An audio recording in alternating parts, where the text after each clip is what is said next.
This is frustrating. I spent a career waiting to give a retirement speech and lie about what a great soldier I was. Then people show up who are actually there. It proves what Doug Brown taught me long ago. Nothing ruins a good war story like an eyewitness. To show you how bad it is, I can't even tell you I was the best player in my Little League, because the kid who was the best player is here tonight. In case you're looking around, he's not a kid anymore. But to those here tonight who feel the need to contradict my memories with the truth, remember I was there too. I have stories on all of you, photos on many, and I know a Rolling Stone reporter. Look, this has the potential to be an awkward or even a sad occasion. With my resignation, I left a mission I feel strongly about. I ended a career I loved that began over 38 years ago. And I left unfulfilled commitments I made to many comrades in the fight, commitments I hold sacred. My service did not end as I would have wished. And there are misperceptions about the loyalty and service of some dedicated professionals that will likely take some time, but I believe will be corrected. Still, Annie and I aren't approaching the future with sadness, but with hope and iPhones. And my feelings for more than 34 years I spent as an Army officer are a combination of surprise that any experience could have been as rich and fulfilling as mine was, and gratitude for the comrades and friends we were blessed with. That's what I feel. And if I fail to communicate that effectively tonight, I'll simply remind you that Secretary Gates once told me I was a modern patent of strategic communications. Fair point. So if we laugh tonight, it doesn't mean all these years have not been important to me. It means the opposite, that every day and every friend were gifts I treasure and I need to celebrate. But first, I need to address two questions that we've been asked often lately. The first is, what are you going to do? Actually, Annie is the one who's asking me that. I'm thinking I'd be a good fashion consultant and spokesman for Gucci, but they haven't called. The other question is always asked a bit tentatively. How are you and Annie doing? We did spend some years apart, but we're doing well. And I'm carrying some of what I learned into retirement. First, Annie and I are reconnecting. And now we're up on Skype with each other. Of course, we never did that all the years I was 10,000 miles away. But now we can connect by video link when we're 15 feet apart. And I think she really likes that. I was so enthused, I tried using Skype for a daily family VTC, where I could get updates and pass out guidance. But there's some resistance to flatter and faster in the McChrystal household. The same is true for the tactical directive I issued soon after my return. It's reasonable guidance. 1 meal a day, early morning PT, the basics of a good family life. But I've gotten a few night letters, and Annie's stocking up on a new ammonium nitrate fertilizer, which is strange since our new yard is smaller than this podium.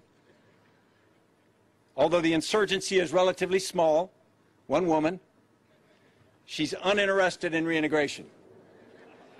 I assess the situation as serious and in many ways deteriorating. Mr. Secretary, look at her. I'm thinking at least 40,000 troops. She's uninterested in reintegration. I assess the situation as serious and in many ways deteriorating. Mr. Secretary, look at her.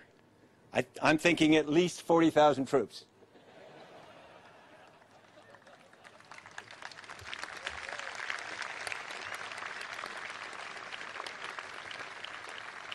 Let me thank everyone for being here.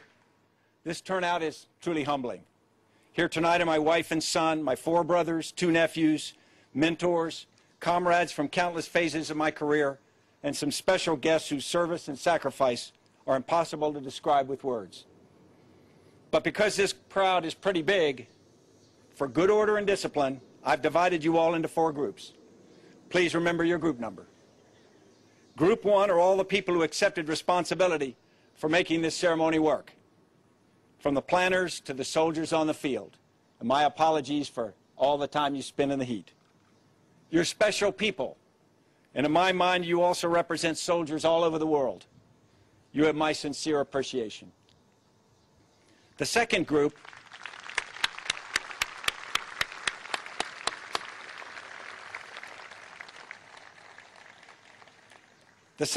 is distinguished servants of all nations who have taken time from your often crushing schedules to be here. In thanks for your years of support and friendship, I got you out of the office early on Friday. Group 3 are warriors of all ranks, and that includes many who don't wear a uniform, but defend our nation, with whom I have shared aircraft, VTCs, remote outposts, frustrations, triumphs, laughs, and a common cause for many years. You are not all here. Some of you are deployed and in the fight. Others rest across the river in Arlington. Most of the credit I've received actually belongs to you. It has been your comradeship that I have considered the greatest honor of my career. Finally, Group 4 is all those who've heard we're having 2 kegs of beer in the backyard after my ceremony. This group includes a number of my classmates from West Point, old friends, most of the warriors from Group 3, and some others who defy accurate description. Anyone already carrying a plastic cup might be considered the vanguard of Group 4. Everyone here today is invited to join. To Secretary Gates, I want to express my personal thanks, certainly for your generous remarks, but more for your wisdom and leadership, which I experienced firsthand in each of my last 3 jobs.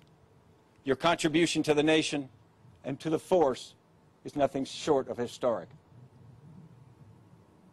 Similarly, I want to thank the many leaders, civilian and military, of our nation, beginning with President Obama, for whom and with whom I was honored to serve.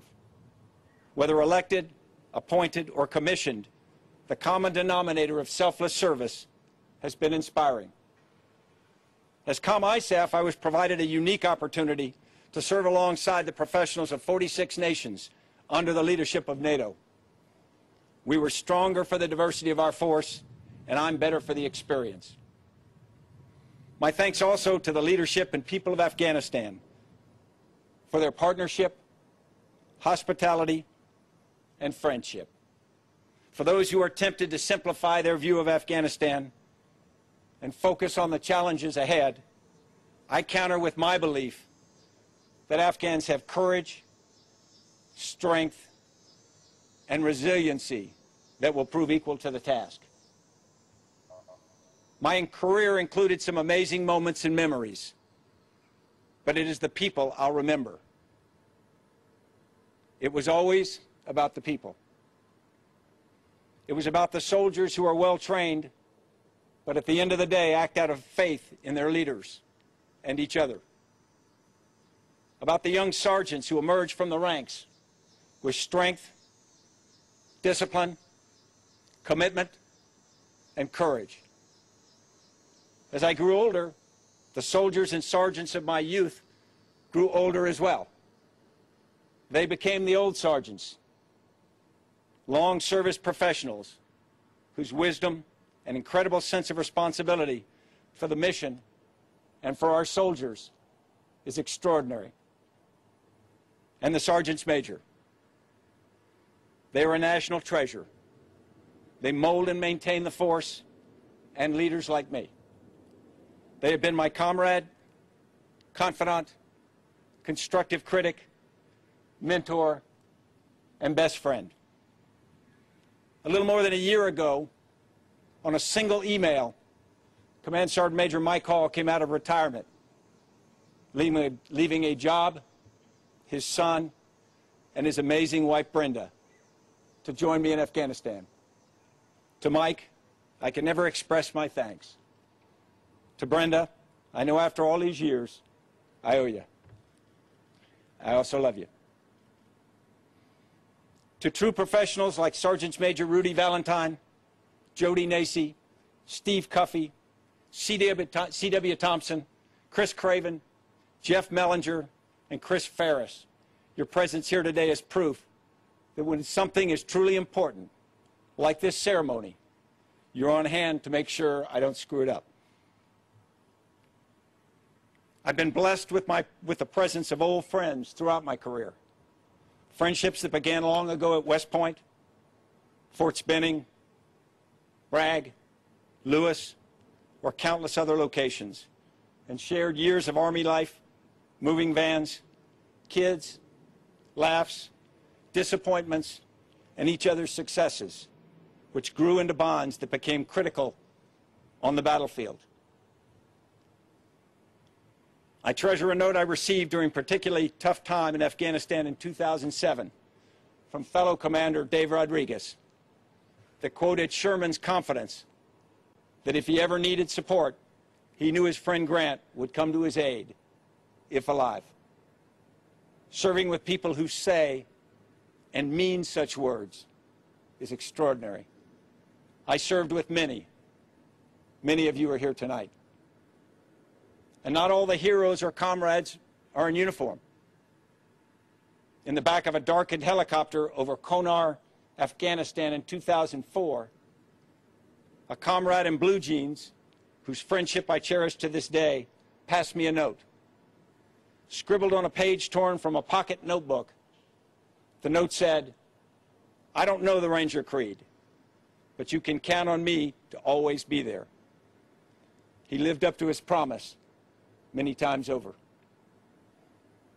To have shared so much with and been so dependent on people of such courage, physical and moral, integrity and selflessness taught me to believe. Annie's here tonight. No doubt she walked the 50 feet from our front door in cute little Italian shoes, of which we have an extensive collection. In Afghanistan, I once considered using Annie's shoe purchases as an argument to get Italy to send additional forces. But truth be known, I have no control over that part of the McChrystal economy. But she's here, like she's always been there when it mattered. Always gorgeous.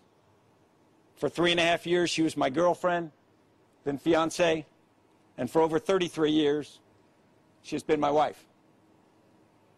For many years, I've joked, sometimes publicly, about her lousy cooking, terrifying closets, demolition derby driving, and addiction to M&M candy, which is all true. But as we conclude a career together, it's important for you to know she was there. She was there when my father commissioned me a second lieutenant of infantry and was waiting some months later when I emerged from Ranger School. Together, we moved all we owned in my used Chevrolet Vega to our first apartment at Fort Bragg. The move, with our first days in our $180 a month apartment, was the only honeymoon I was able to give her, a fact she has mentioned a few times since. Annie always knew what to do. She was gracious when she answered the door at midnight in her nightgown to find Sergeant Emil Holtz, a huge mortarman, carrying a grocery bag of cheap liquor for a platoon party I'd hastily coordinated that evening and not told Annie about, following a Friday night jump. I got home not long after to find Annie making food for the assembling paratroopers. Intuitively, Annie knew what was right and quietly did it. With 9/11, she saw us off to war and patiently supported the families of our fallen with stoic grace. As the years passed and the fight grew ever more difficult and deadly, Annie's quiet courage gave me strength I would never otherwise have found. It's an axiom in the Army that soldiers write the checks, but families pay the bills. And war increases both the accuracy of that statement and the cost families pay. In a novel based on history, Stephen Pressfield captured poignantly just how important